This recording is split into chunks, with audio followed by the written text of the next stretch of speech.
And just to go through the mission here, DPS Substance Use Prevention Program is your community-based source of information and tools to identify and prevent adolescent alcohol and drug abuse.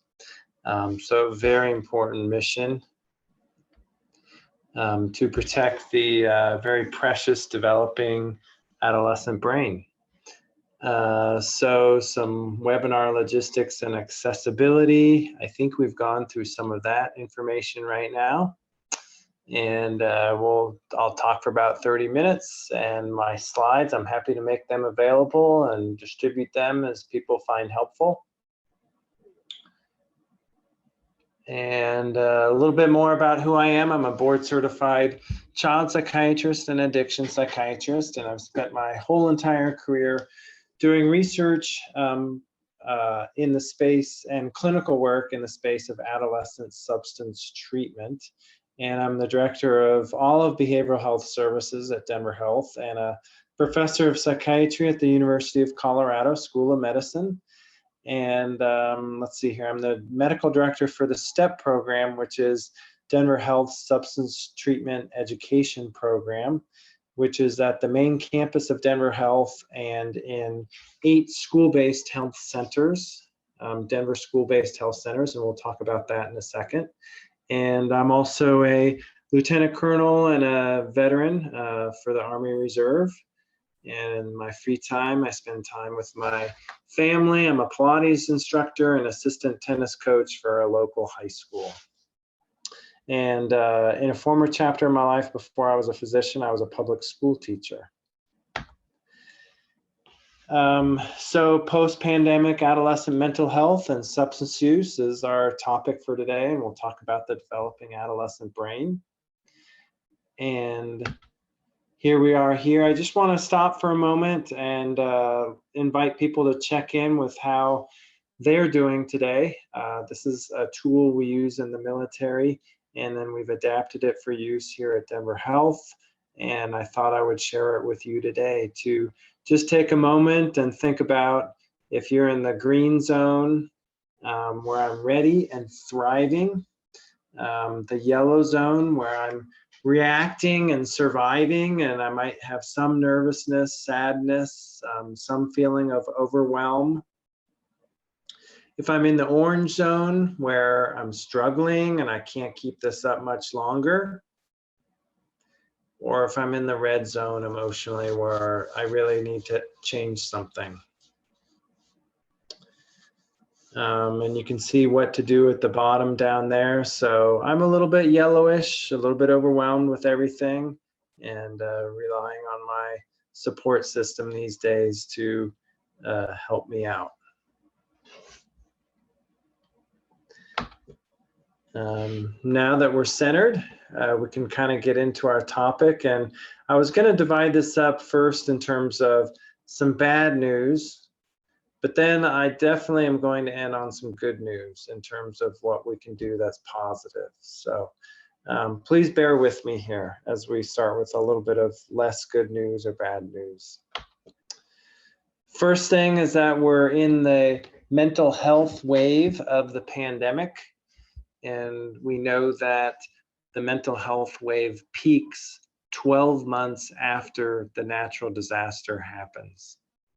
So if you think about it, the pandemic was going on until 2022, earlier this year, and we're still dealing with COVID. And so the mental health phase of this, we would expect to last well into 2023. So hopefully that's helpful as we think about the mental health phase that we're in and how to respond to it and prepare for it. These are data from the Centers for Disease Control, and it's looking at mental health by year. And so you can see that in 2009, 26% of people across the country reported having persistent feelings of sadness or hopelessness. In 2019, that was up to 37%. And 2021, when we were in the pandemic, was 44%. 14% of people had seriously considered suicide in 2009. That had gone up to 19% in 2019. And we don't really have the pandemic data yet. What about in Colorado and what's going on with our kids? These are data from Healthy Kids Colorado survey looking at Colorado as a state.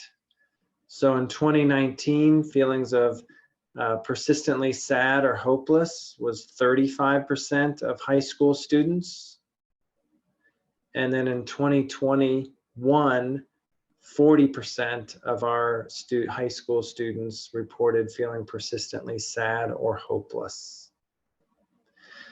The percentage of our students, high school students in Colorado who report seriously considering suicide in the past year is about 18%.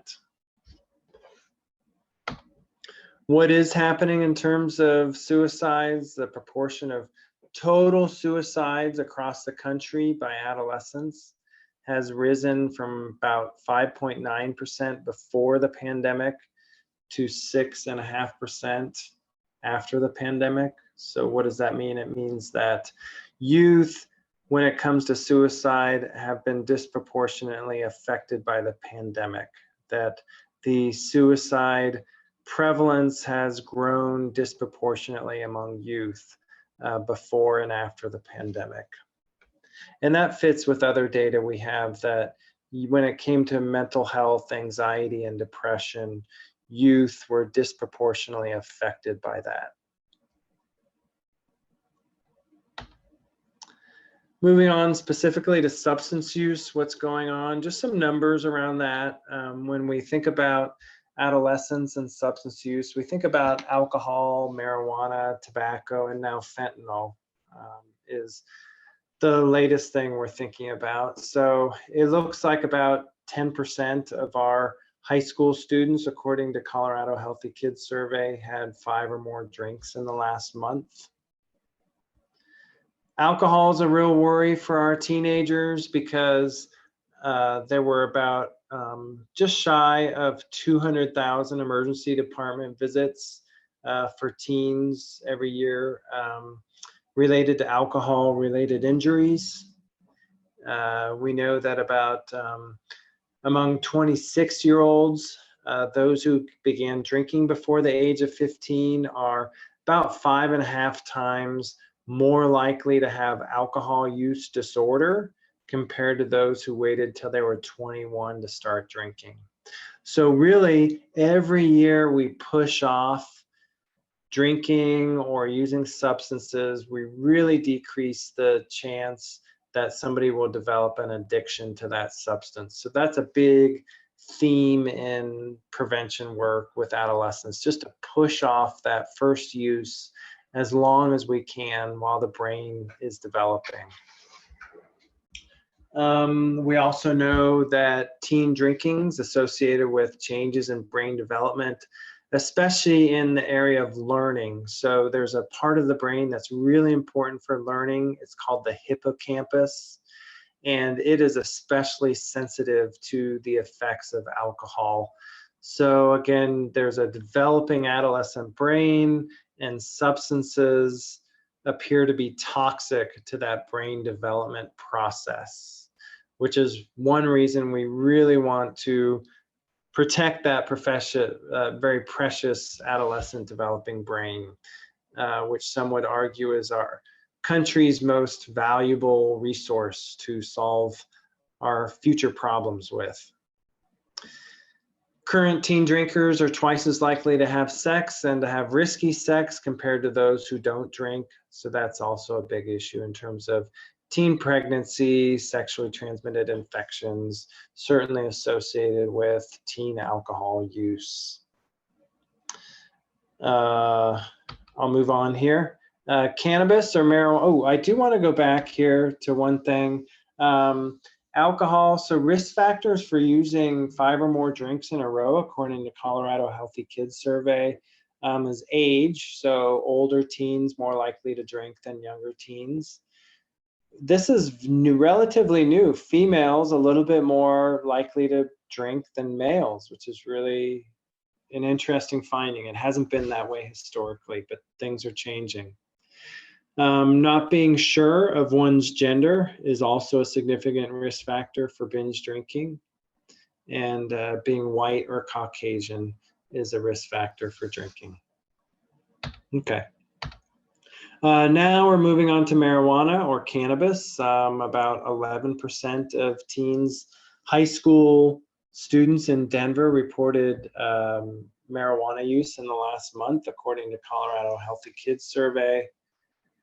Again, risk factors: older age, female gender, which is really interesting. That's also a new finding. So it looks like the more commercialized, the more legalized substances are, the more likely females are to use them. Again, not being sure of one's gender. And then in terms of race and ethnicity, American Indian, identifying as American Indian, multiracial, or white Caucasian, being predictive of more cannabis use. What do we worry about? We worry a lot about marijuana use and the developing brain. The very receptor in the brain that helps control the development process is the receptor that marijuana binds to. So that's really concerning.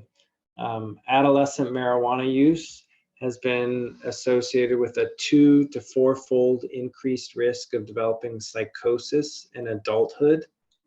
So psychosis is having some kind of break with reality. So hearing things that aren't there, seeing things that aren't there, having odd beliefs that the community as a whole does not share.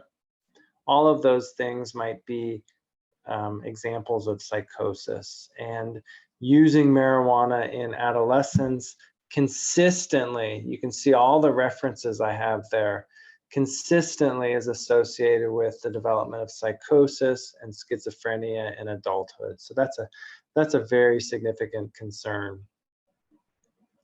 Another thing, I mean, it's very appropriate. We're talking with Denver Public Schools right now as a community, and adolescent marijuana use is significantly predicts a decrease in school achievement. So not finishing high school, not entering college, not finishing college, not getting good grades, even weekly marijuana use is strongly associated with not doing as well in school compared to youth who don't use any marijuana. So I'll say that again. Even weekly use of marijuana among teenagers strongly associated with decreased school achievement. And you can see all the references and studies. That's something that's been repeated in many, many studies. Marijuana use among teenagers also is associated with depression and increased risk of suicide attempt. And then there's a relatively new finding of something called cannabinoid hyperemesis. What is that? That's when teenagers use a lot of high potency marijuana products. They can have episodes of very terrible abdominal pain and vomiting with no clear medical explanation for that. And the treatment for that is to stop using marijuana. This here, I don't expect anybody to memorize this, but I did want to highlight it. We can't do these studies in humans ethically, but we can do these studies in animals, where animals are exposed to marijuana as adolescents, and then we let them grow up to be adults, and we examine their brains. And studies consistently show that marijuana exposure to adolescent brains changes permanently the way the brain develops in negative ways. So I'll say that again. In animals, we've shown that marijuana exposure during adolescence causes brain damage. We can't do this in humans, it would be unethical to do such a study, but it's been done in animals and consistently shows significant damage with adolescent exposure. So again, the idea of just how important it is to protect this precious adolescent developing brain, which is developing into the mid-20s, and it's one of our community's most valuable resources. Moving on, I wanted to talk briefly about fentanyl. You may have heard about this, but we're in a real epidemic of fentanyl overdose. And what is fentanyl? Fentanyl is a synthetic or like a man-made opioid, so similar to heroin or morphine, but it's, instead of being grown naturally, it's made in a laboratory. Fentanyl originally was developed as a treatment for severe cancer pain. And as a medicine, it's available as a lozenge or a patch, but it's sold illegally, typically as a blue pill. And so that's one reason why it's frequently called blues. Fentanyl does not show up on a typical urine drug screen, and it's 50 times more potent than morphine. So you can see here in my little picture, on the left is heroin, and it's the amount of heroin that's needed to cause an overdose, and the amount of fentanyl on the right that's needed to cause an overdose. And you can see just how much more potent fentanyl is.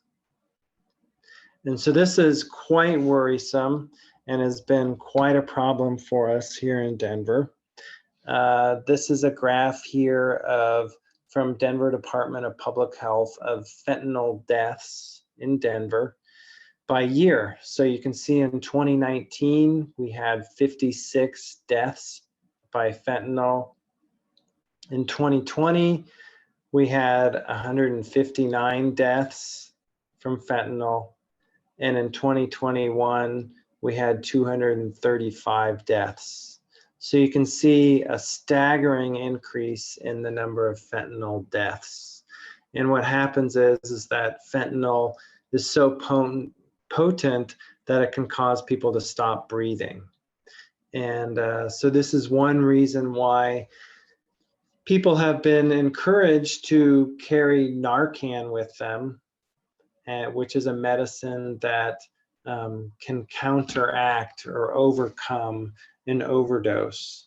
So if you see somebody who is not breathing and you in any way suspect an overdose, the right thing to do is to administer your Narcan, which I always carry in my backpack, and call for help and begin CPR.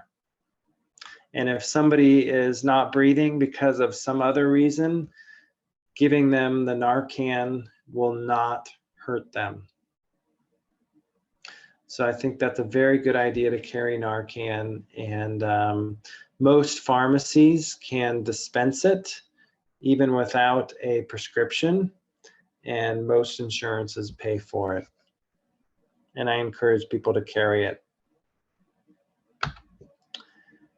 Moving forward, I do want to talk about some good news. You know, the data I just showed around fentanyl have to do with adults and adolescents. We don't have adolescent-specific data for fentanyl overdose, but we certainly know that teens are dying of fentanyl overdose. I personally, in my entire 20-year career, have had 6 teenagers die of overdose, and but I've had 4 in the past 2 years who have died of overdose, and that's all because of fentanyl. So that's a very worrisome thing for us. All right, I promised that I would end on some good news, and I'm going to fulfill my promise right now. So, and it looks like we have about 10 minutes to do that, and then I think we're opening up things for conversation and questions and answers. So here's some good news. I put together Dr. T's top 4 list. So let's see what you all think about it. The first thing is that parents matter a lot. So we may think as parents of teenagers that our teens aren't paying attention to us, that they don't care what we think, that they're disconnecting from us. But the truth is that teens, what parents think and feel and communicate and do and role model really makes a huge difference when it comes to preventing substance use. So parents do matter. Please do not underestimate your influence on your teenager. Expectations matter. So families have certain expectations around substance use. We expect you as a teenager not to use substances, not to drink alcohol. Again, parents may think these kind of expectations don't matter, but they've consistently been shown to matter. And it's very helpful to set that expectation out there. I believe starting in elementary school, and it's rather simple conversation in elementary school of drugs are bad. And then in middle school, it gets a little bit more nuanced. Drugs are bad, and what do you know about them already? And then in high school, it gets a little bit more complicated in terms of what do you know about substance use? Do you have friends who use substances? Have you tried substances? What do you think about it?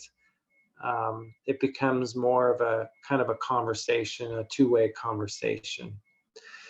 But putting expectations out there in multiple conversations, starting early and continuing throughout childhood has been clearly shown to prevent adolescent substance use. Number 2, pro-social activities matter. So what's that? Pro-social activities are activities that are social and positive for kids. So that would be playing a sport, being involved in a youth group, being involved in a club at school, anything that's social and kind of building a skill and is healthy is considered protective against substance use. So pro-social activities and trying to keep kids involved and connected can be really important. And this was one of the things that we've been really worried about with COVID and the shutdown of some of kids' activities and them losing their positive connections. We've been quite worried about what that might do to our youth. And then I want to talk a little bit about attachment. So one of the things that's been shown to consistently, powerfully prevent mental health problems and substance problems is the positive attachment that parents and caregivers have with their child. Truthfully, in the positive attachment relationships that youth have with other friends and extended family, all are really protective. So that I think is a really important thing. And I want to talk, it's so important, I want to talk a little bit more about that. Let's see here. So how do we develop attachment with our kids? As caregivers, as adults, how do we promote that positive bond? And I love this picture on the left. You just see them looking at each other in their eyes. They're not on their phones. They're not distracted. They're present with each other in this moment. And I think that picture really illustrates what builds healthy attachment there. The acronym around this is ARE. Are parents, caregivers available? Are they responsive? And are they engaged? So starting with available, are parents and caregivers, adults, coaches, teachers, aunts, uncles, physically reachable? Like, can my kids physically get a hold of me, contact me, reach out to me? Am I responsive to them when they do call? So do I answer when called? Do I respond? Or are there things that are distracting me? Am I distracted by work and I don't hear their cry for help? Am I distracted by my own stress and feelings of overwhelm? And I'm paying more attention to that than what my child is saying to me. That's one reason we started this presentation today with tuning into our own color. Are we in the green, yellow, orange, or red zone? And developing that awareness so that we can respond to our kids when they call us. And then engaged. So once I'm physically available to them, once I've responded and said, yes, I'm listening, am I engaged with their emotions? Can I show that I'm tuned into what they are thinking and feeling? And it's not just enough to tune into it, but can I show that I'm tuned into it? Like this woman here on the right who's showing she's tuned into her child's emotions with her eye contact, with her smile, with her getting down to his level there. It's such a beautiful picture. And so can I engage with my daughter's feelings of hurt about a friendship that's she's struggling with? Or can I tune into her feelings of being overwhelmed with some schoolwork that's difficult for her? Can I tune into her excitement about homecoming or something else social that's happening at school nowadays? So that's the basics of attachment right there, which has consistently been shown to be so protective for mental health and substance. Our parents and caregivers attached with their kids by being available, responsive, engaged. I want to just say a couple things. We're here to help. There are resources in the community. And obviously, the prevention, DPS prevention work that's hosting our program and our get together today is available and effective. You saw how Denver is having success compared to the rest of the state in terms of preventing substance use. That's a powerful resource that I should have put on the previous slide that's helping and available. In terms of Denver Health, we are doing mental health, that's MH, mental health, in all 19 school-based health centers, which are open to all Denver public school students. We're doing specific substance treatment in the main campus of Denver Health, and there's a telephone number, and in 8 school-based health centers. So you can reach all of the 8 school-based health centers that are doing specific substance treatment by calling that number right there. It's a main number. We have a new substance treatment intensive outpatient program that meets at least 6 hours a week for really intensive work. And we also have a new inpatient substance treatment program starting January of 2023 for kids who are really struggling take them out of their environment for about a week or so, really stabilize the situation, connect them with outpatient care, and then carry through with the plan. So there is help, there are resources in the community to help parents with information, prevention, and treatment, the whole continuum of care. So in summary, I shared some bad news. Yes, substances are bad for the teen brain. They are toxic for the teen brain, and too many kids their brains are being exposed to substances, and that's bad, and that's a big problem for our community. In terms of good news, there is a lot that parents can do. There's a lot that adults, caregivers, extended family, coaches, teachers can do to influence kids. We talked about the attachment, the expectations, the pro-social activities that kids can get involved with, the community resources all the way from prevention to treatment of mild problems to treatment of severe problems with mental health and substance use. That's the good news. And I just want to finish here with my email address. I pride myself in 20 years of always responding to emails and phone calls. That's just something that I decided early on in my career that would be important to me. And with that, I will click on End Slideshow, and I think I will let Haley take it over. Awesome. That was such wonderful information. Is that me?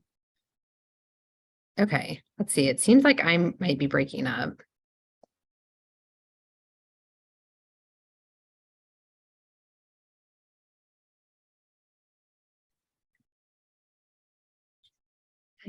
Okay, sorry, we're having some tech issues here. Did you stop sharing your screen?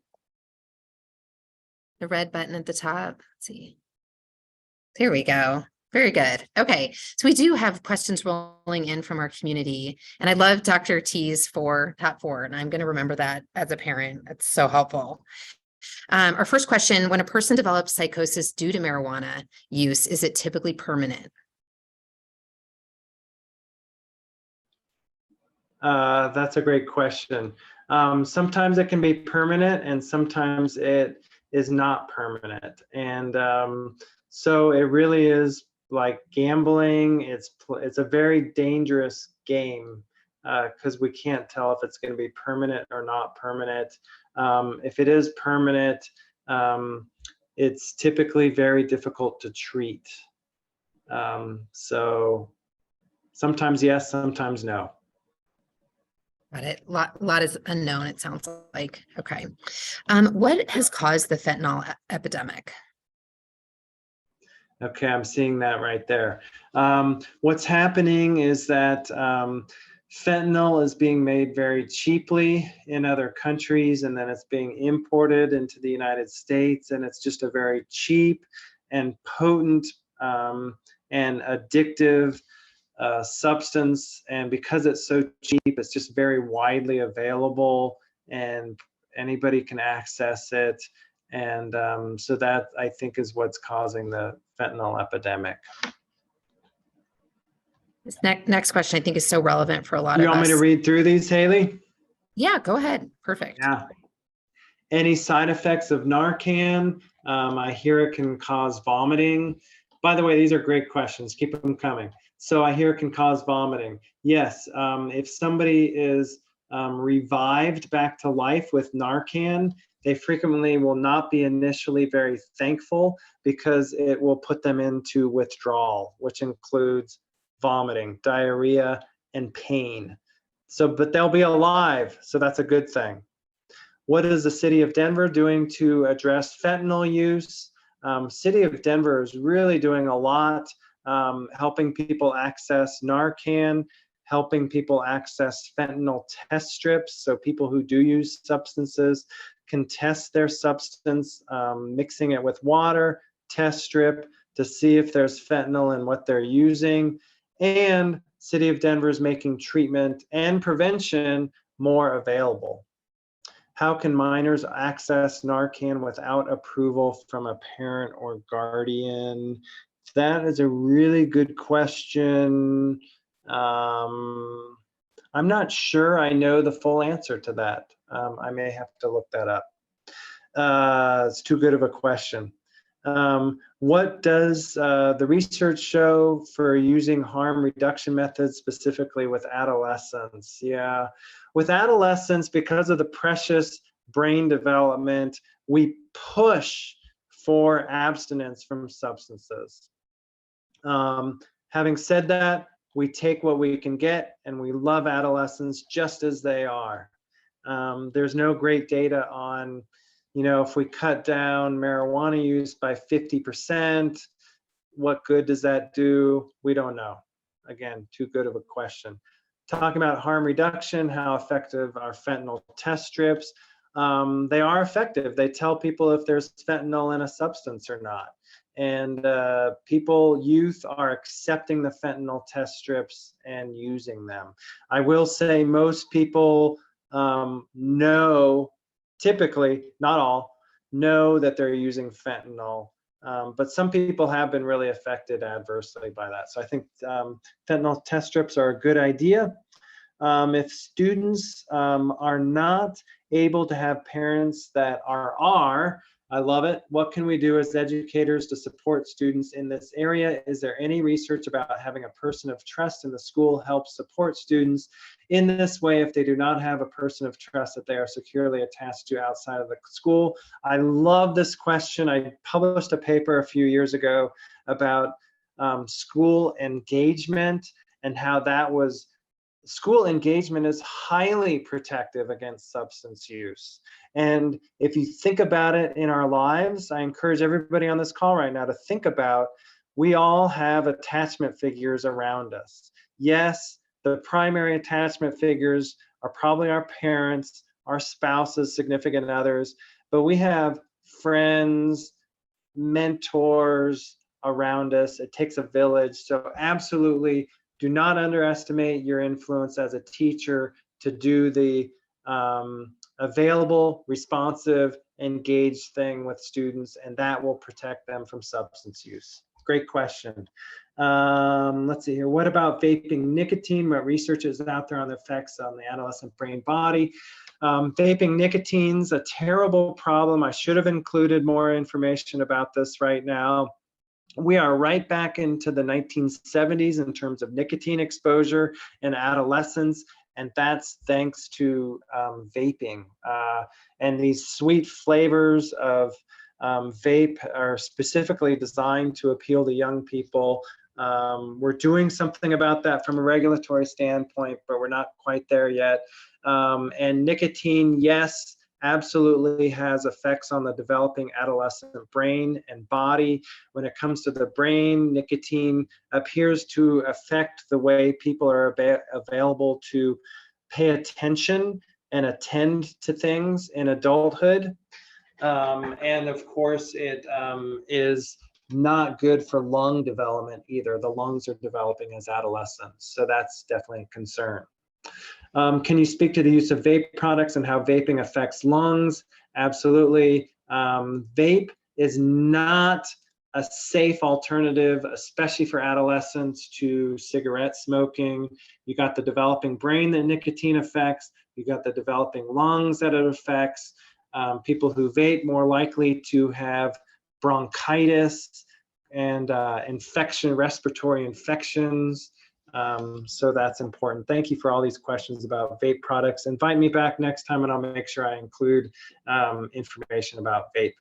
Can medications like Vivitrol help prevent substance use and overdoses? Thank you so much, Amber, for this question. We emailed about this and I really thought about this and I thought, what a clever idea. Kids who are at high risk of opioid use, opioid overdose, and placing them on Vivitrol. What's Vivitrol? It's a month-long injection that blocks fentanyl for a full month. It's a waste of time and money to even use fentanyl because it'll be blocked. And I just put a kid on Vivitrol yesterday who's at high risk for overdose. And the idea of having our inpatient adolescent substance treatment program start up in January is we'll be able to take kids into the hospital, we'll be able to wean them off of the opioids, we'll be able to start them on Vivitrol and protect them. So Amber, that's a brilliant question. Thank you. Anonymous, with increased rates of anxiety and depression, are teens self-medicating more? If so, should we treat those underlying mental health issues before and in tandem with substance use? So the best treatment for substance use is to treat the substance use and the mental health issue at the same time. It's super hard to reach sobriety as it is, much less reach sobriety and be in a major depressive episode. So yes, we must treat the two, and we get better results when we treat mental health and substance use at the same time. And that's what we do in the Denver school-based health centers and in the STEP program here at Denver Health. Do you have statistics on how many high schoolers in Denver partake in vaping? Last I saw, it's about 20% in the last month, but going down. We were #1 in the country in a bad way, but thanks to the prevention services, folks, we've been going in the right direction on that. Can you talk more about the STEP program? Is it free, accessible? How do students get referred? 8 school-based health centers. Feel free to call us at that number, 303-602-4848, or step@dhha.org, or email me, christian.thurstone@dhha.org. We can get you to the closest program and most convenient program for you. We're in 9 locations throughout the city. We take all insurances. We love Medicaid. If somebody doesn't have any insurance, we love to figure out a way to make that work. Denver Health has a mission to provide high quality care to everyone, regardless of ability to pay. And so we will work on that. How is dabbing different in effects on teens' brain versus smoking? That's such an awesome question. There's this new thing called dabbing, in which people can drop some very highly potent marijuana onto a filament and then inhale the smoke from there. And there are dab rigs, they're called, where people can do this. And it's supposed to be a completely other way of using marijuana. Let's see here, it can cause panic attacks, psychosis, and the increasingly potent products are more addictive and are more closely associated with the predicting the onset of psychosis in adulthood. So that's really worrisome. Maybe for Haley, is the STEP program something we use if we identify students who need more help than the Teens Intervene program can offer? Haley, I see your picture here. Do you want to answer that one? Sure, yes. So we, I think, have some DPS professionals on the call as well as some parents. So our team can train school mental health professionals in Teen Intervene, which is the expert model. So it's a 4 or 5 session. So that would be like mild or moderate use, but definitely your school-based STEP teams that are located in Denver health centers or the main campus would be sort of that next step for more of treatment available. Haley, I love the continuum of care available to people in DPS with your team, beginning with no substance use, and then maybe there's some substance initial use, some substance misuse, and the prevention work you do addresses that. And then if it's progressing to like abuse and addiction, we have the STEP program. It's a beautiful partnership. An additional Narcan question: if someone is not experiencing an opioid overdose, so will there be any side effects? I heard presenters even say I could take Narcan right now and it won't do anything. Yes, if somebody is not breathing and they receive Narcan, it will not hurt them. How can we also give our children on behavioral health medications information about their prescribed medication and mixing other substances? What cures one person can kill another. Teens tend to be so generous, and that's a problem when they're generous with their medications. And the first place people tend to access prescription pain pills, unfortunately, is at home. So great opportunity to educate about not sharing even family members' medications. And yes, there are certain medications that react poorly to certain substances of abuse, and so that's worrisome. Last week, we had a number of students vaping in classrooms and hallways. What would you recommend to approach this? Haley, do you want to unmute yourself and take that one? Sure. Yes. Hi, Shmei. And yeah, we are so excited that you guys are trained in teen intervene there. We also are bringing in a program called Catch My Breath Vaping Prevention. So it has like a core for classroom lessons available. And we're also doing a lot of connecting with parents. We're creating a Schoology course for school deans and other leaders in schools to be able to put kids, assign kids modules so at least they can learn about the health impacts of vaping. So I would be happy to talk with you and work with your team to bring that in. So just reach out, and maybe Dr. Thurstone has other ideas about what to do. Haley, I love what you said, and Shmei, thank you for these questions. And what would you say to teens who are vaping and smoking marijuana? From a motivational interviewing lens, I would say two things. I would say, can I give you some brief information? If they say yes, I've only had one kid in my entire 20-year career say no. After they say yes, I would give them some information. I would say, vaping has been shown to damage the development of the lungs, the teenage lungs. What do you think about what I just said?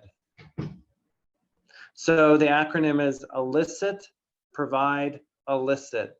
Elicit their permission, provide the advice or information, elicit their response to what you just said.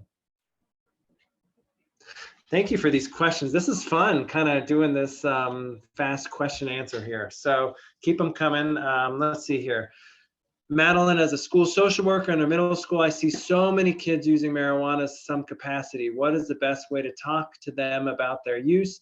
Many say it makes them less anxious. I feel stuck after I talk about alternative coping skills. What else does a conversation need to look like? I love it. EPE again. Can I give you some information about marijuana? Provide the information. Whatever you think is most relevant from what we talked about today. Marijuana is associated with psychosis, schizophrenia, or marijuana predicts school dropout, or marijuana is associated with depression and suicide. Marijuana has been shown to change the way the brain develops permanently. What do you think about what I just said? Another very motivational interviewing question to ask is, what do you already know about marijuana?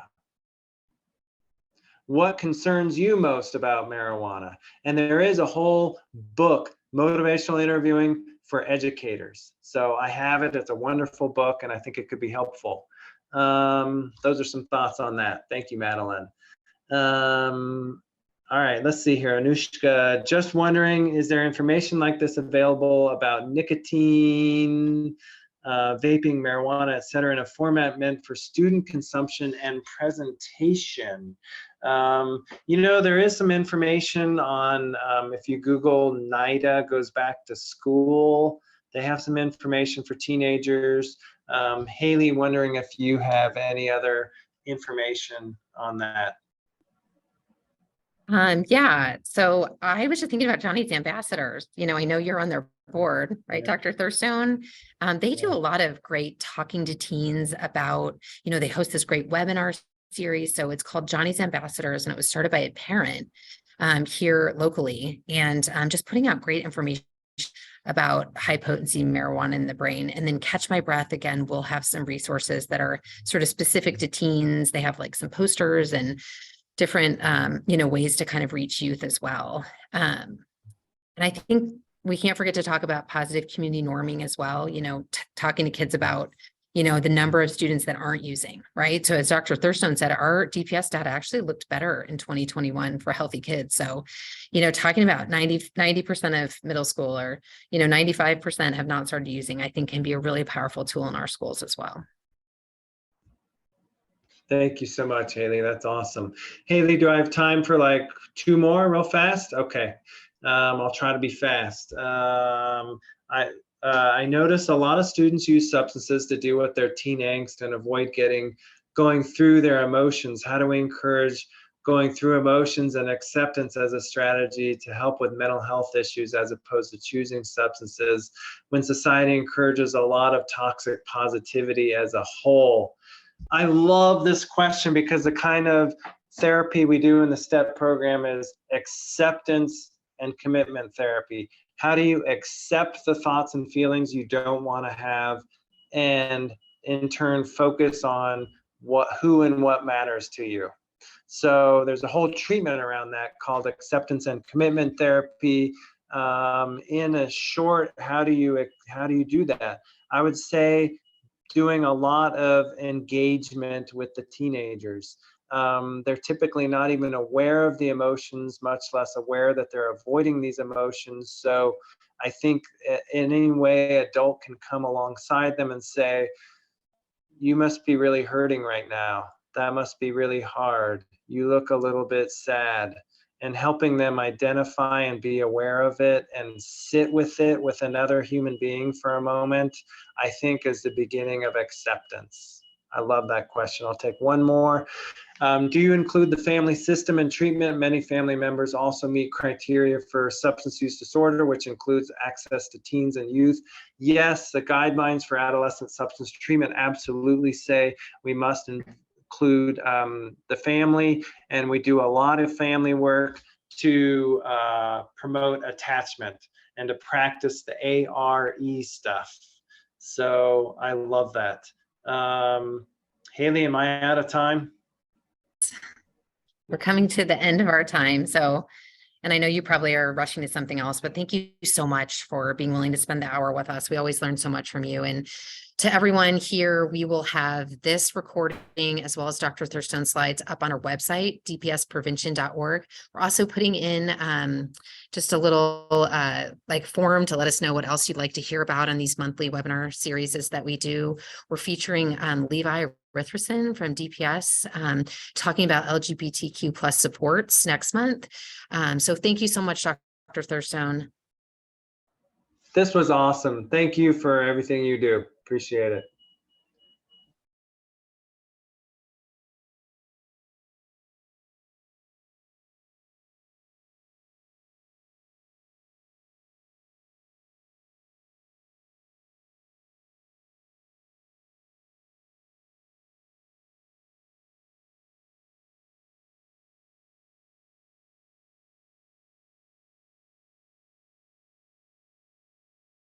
Hi, Clara. Did you have a question? Yes, I just wanted to know, I just saw the link to the survey to get credit for this, right? This is something that we provide for DPS parents. I know we had a lot of DPS professionals on the call today. So the form is really for us to kind of survey the community about what other web